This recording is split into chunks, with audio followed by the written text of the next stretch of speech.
How to assign an assessment to your profiles. First, sign in to ExerciseBuddy.com. Then, click the Assessments tab. There you will see all of your created assessments.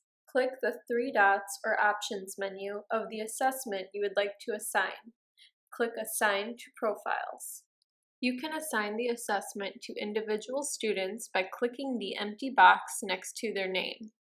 To unassign the assessment for a student, simply uncheck the box next to the student's name. To quickly assign the assessment to all students, click Select All. When you are done, click Save.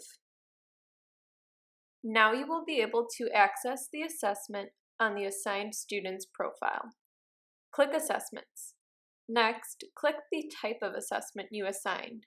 If you do not immediately see the assessment you just assigned, click the Refresh button.